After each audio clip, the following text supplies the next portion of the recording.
طيب خليكم في راس الدكتاتور الظالم مش عارف كل الصفات التي اشتدوها وقد اديتوها انا اتقبلها. طيب 112 يوم هذا رئيس جمهورية بالنيابة، احترموا اكسبوا، طمنوا الشعب اليمني ان هذا الرجل اذا مسك زمام الامور سنكون عونا له. هي كانت مشكلتنا مع الرجل الاول.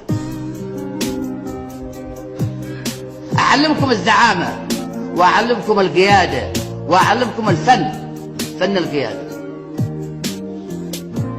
طيب أمن الشارع في شارع الستين، ليش تقطع الطريق؟ ليش تقتل النفس المحرمة؟ ليش تختطف ابن محافظ تعز؟ ليش تختطف ابن المترب؟ ليش تختطف فلان وفلان؟ ما يجيبون. ليش تنهب النيابة العامة؟ لماذا تنهب مقر النيابة العامة وفيها 2000 قطعة سلاح مضبوطة فيها نظر؟ إذن هذا النهب. ليش تنهب محلات الذهب في شارع هايل؟ هذا مشروعكم المستقبلي لهذا الوطن، هذا شعاركم الهدم. مش ان احنا نشتري سلطة، انا ارفض السلطة وسارفضها في الايام القادمة، ساتخلى عنها. ولكن هناك رجال من يمسكون السلطة، في هناك رجال صدقوا ما عهد الله عليه سواء كانوا مدنيين او عسكريين سيمسكوا الوطن. مستحيل ان هؤلاء يخربوا الوطن. انا امشي راسي في يدي، امشي في الحصبة ما امشيش، ما فيش طريق. هذا هو المشروع الحضاري، هو التمترس وقطع الطرق والخندقة.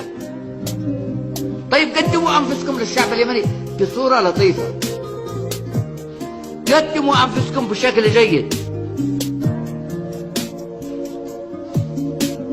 تفتعلون فتنة في حجة في الجميمة وتقتلوا ناس أبرياء، تعتدوا على عضو مجلس النواب في مسكنه وتضربوه وتقتلوا رجال. ليش؟ هذا مشروع. أنا ما أخاطب البرلمان، أخاطبكم كممثلين للأمة ومجلس الشورى، لأن أنتم تمثلوا الأمة والأمة من وراءكم. نتخاطب مع شعبنا، نتخاطب مع الملايين الذي تحتشد في الميادين العامة في ميدان ال70 كل جمعة. من دفع لها فلوس؟ من دفع لها فلوس؟ من نقلهم؟ من ادى لهم؟ كم هي الموازنة؟ كم الاحتياطي العام للدولة؟ من ذاك اليوم لليوم قد استنفذنا كل شيء، ولكن بيجوا طوعا من أنفسهم، حبا في الثورة، حبا في الأمن، حبا في الاستقرار.